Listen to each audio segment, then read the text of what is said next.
Olá, irmãos, que a graça e a paz de Cristo Jesus vos seja multiplicada. Pastor Lucas Reis falando com todos vocês. 24º dia da nossa jornada de leitura bíblica. Como tem sido bom estar lendo a palavra de Deus e a cada dia nos aproximando mais do nosso Criador. Hoje nós vamos ler do capítulo 38 ao capítulo 40 do livro de Gênesis. Antes, porém, nós vamos orar agradecendo a Deus por esse privilégio. Senhor Deus, graças te damos por esta oportunidade que o Senhor tem nos dado de estar aproximando cada vez mais de Ti, lendo as Sagradas Escrituras. Que o Senhor ilumine a nossa mente, ilumine as nossas vidas, para louvor da Sua glória. Nós te agradecemos em nome do Pai, do Filho e do Espírito Santo de Deus. Gênesis 38. Por esta época, Judá deixou seus irmãos e passou a viver na casa de um homem de Adulão, chamado Hira. Ali, Judá encontrou a filha de um cananeu chamado Suá e casou-se com ela. Ele a possuiu. Ela engravidou e deu à luz, ao qual ele deu o nome de Tornou a engravidar, teve um filho e deu-lhe o nome de Onã. Quando estava em Quizebe, ela teve ainda outro filho e chamou-o Selá. Judá escolheu uma mulher chamada Tamar para seu filho mais velho, mas o Senhor reprovou a conduta perversa de filho mais velho de Judá, e por isso o matou. Então Judá disse a Onã: case-se com a mulher do seu irmão, cumpra as suas obrigações de cunhado com ela e dê uma descendência a seu irmão. Mas Onã sabia que a descendência não seria sua. Assim, toda vez que possuía a mulher do seu irmão, derramava o sêmen no chão para evitar que seu irmão tivesse descendência. O Senhor reprovou o que ele fazia e por isso o matou também. Disse então Judá a sua nora Tamar: more como viúva na casa de seu pai, até que meu filho Selá cresça, porque temia que ele viesse a morrer com os seus irmãos. Assim Tamar foi morar na casa do pai.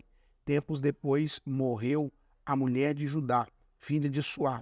Passado o luto, Judá foi ver os tosqueadores do seu rebanho e Timna com o seu amigo Irá, o Adulamita.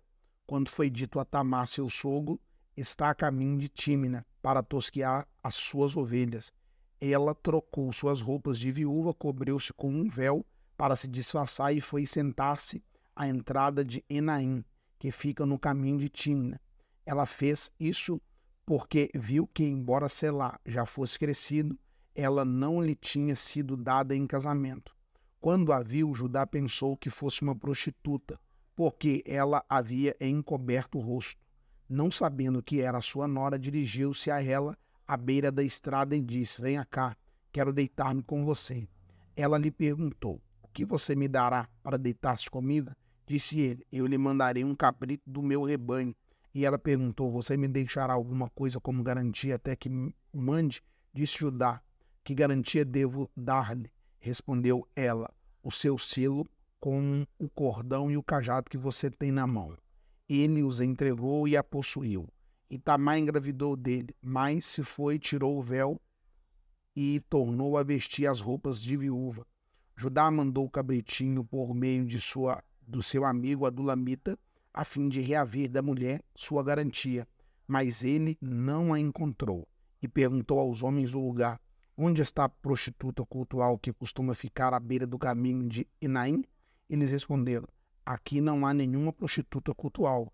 Assim, ele voltou a Judá e disse: não encontrei. Além disso, os homens do lugar disseram que lá não há nenhuma prostituta cultual. Disse Judá: fique ela com o que lhe dei. Não quero que nos tornemos objeto de zombaria. Afinal de contas, mandei a ela este cabritinho, mas você não a encontrou. Cerca de 3 meses mais tarde, disseram a Judá: sua nora Tamar prostituiu-se e na sua prostituição ficou grávida. Disse Judá: tragam-na para fora e queime-na viva. Quando ela estava sendo levada para fora, mandou o seguinte recado ao sogro: estou grávida do homem que é dono destas coisas. E acrescentou: Veja se o Senhor reconhece a quem pertence este selo, este cordão e este casado. Judá os reconheceu e disse: ela é mais justa do que eu, pois eu devia tê-la entregue a meu filho Selá, e não voltou a ter relações com ela. Quando lhe chegou a época de dar à luz, havia gêmeos em seu ventre.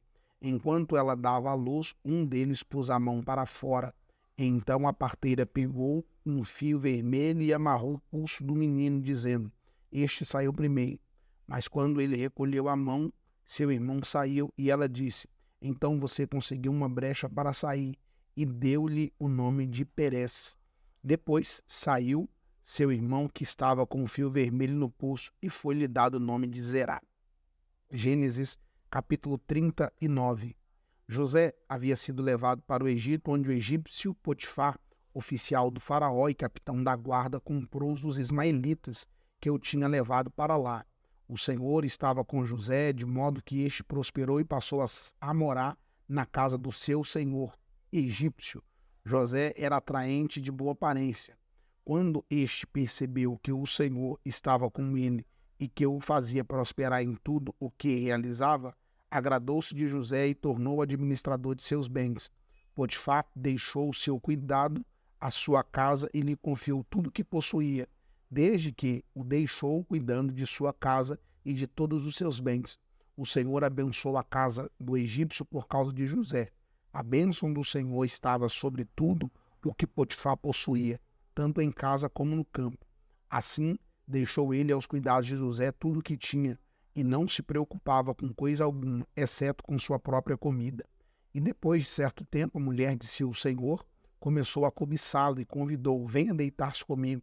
Mas ele recusou e lhe disse: meu senhor não se preocupa com coisa alguma de sua casa, e tudo o que tem deixou aos meus cuidados. Ninguém dessa casa está acima de mim. Ele nada me negou, a não ser a senhora, porque é a mulher dele. Como poderia eu, então, cometer algo tão perverso e pecar contra Deus?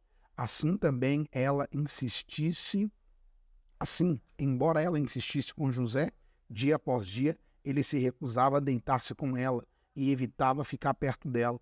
Um dia, ele entrou na casa para fazer suas tarefas e nenhum dos empregados ali se encontrava. Ela o aguardou pelo manto e voltou a convidá-lo: vamos deitar-te comigo. Mas ele fugiu da casa, deixando o manto na mão dela. Quando ela viu que ao fugir ele tinha deixado seu manto em sua mão, chamou os empregados e lhe disse: vejam, este hebreu não foi trazido para nos insultar. Ele entrou aqui e tentou abusar de mim, mas eu gritei. Quando me ouviu gritar por socorro, largou seu manto e ao meu lado e fugiu da casa. Ela conservou o manto consigo até que o senhor de José chegasse à casa. Então repetiu-lhe a história: aquele escravo hebreu que você nos trouxe aproximou-se de mim para insultar, mas quando gritei por socorro, ele largou seu manto ao meu lado e fugiu. Quando o seu senhor ouviu o que a sua mulher lhe disse, foi assim que seu escravo me tratou. Ficou indignado, mandou buscar José e o lançou na prisão em que eram postos os prisioneiros do rei. José ficou na prisão, mas o Senhor estava com ele e o tratou com bondade, concedendo-lhe a simpatia do carcereiro. Por isso o carcereiro encarregou José de todos os que estavam na prisão, e ele se tornou responsável por tudo o que lá sucedia. O carcereiro não se preocupava com nada do que estava a cargo de José, porque o Senhor estava com José e lhe concedia bom êxito em tudo que realizava. Capítulo 40 do livro de Gênesis. Algum tempo depois, o copeiro e o padeiro do rei do Egito fizeram uma ofensa ao seu senhor, o rei do Egito. O faraó irou-se com os dois oficiais, o chefe dos copeiros e o chefe dos padeiros. Mandou prendê-los na casa do capitão da guarda, na prisão em que José estava. O capitão da guarda deixou o padeiro do rei, que estava na prisão. Sonharam, cada um teve um sonho, ambos na mesma noite, e cada sonho tinha sua própria interpretação. Quando José foi vê-los na manhã seguinte, notou que estavam abatidos. Por isso perguntou aos oficiais do faraó, que também estavam presos na casa de seu senhor: por que hoje vocês estão com semblantes tristes? Eles responderam: tivemos sonhos, mas não há quem a interprete. Disse-lhe José: não são de Deus as interpretações? Contem-me os sonhos. Então o chefe dos copeiros contou o seu sonho a José. Em meu sonho, vi diante de mim uma videira com 3 ramos. Ela brotou, floresceu e deu uvas que amadureciam em cachos. A taça do faraó estava em minha mão. Peguei as uvas e as espremi na taça do faraó e a entreguei em sua mão. Disse-lhe José: esta é a interpretação. Os 3 ramos são 3 dias. Dentro de 3 dias, o faraó vai exaltá-lo e restaurá-lo à sua posição, e você servirá a taça na mão dele, como costumava fazer quando era seu copeiro. Quando tudo estiver indo bem com você, lembre-se de mim, seja bondoso comigo, fale de mim ao faraó e tire-me dessa prisão, pois fui trazido à força da terra dos hebreus e também aqui nada fiz para ser jogado neste calabouço. Ouvindo o chefe dos padeiros essa interpretação favorável, disse a José: eu também tive um sonho. Sobre a minha cabeça havia 3 cestas de pão branco. Na cesta de cima havia todo tipo de pães e doces que o faraó aprecia, mas as aves vinham comer da cesta que eu trazia na cabeça. E disse José: esta é a interpretação. As 3 cestas são 3 dias. Dentro de 3 dias o faraó vai decapitá-lo e pendurá-lo numa árvore, e as aves comerão sua carne. 3 dias depois era o aniversário do faraó e ele ofereceu um banquete a todos os seus conselheiros. Na presença deles representou o chefe dos copeiros e o chefe dos padeiros. Restaurou a sua posição, o chefe dos copeiros, de modo que ele voltou a ser aquele que servia a taça do faraó. Mas o chefe dos padeiros mandou enforcar, como José lhes dissera em sua interpretação. O chefe dos copeiros, porém, não se lembrou de José.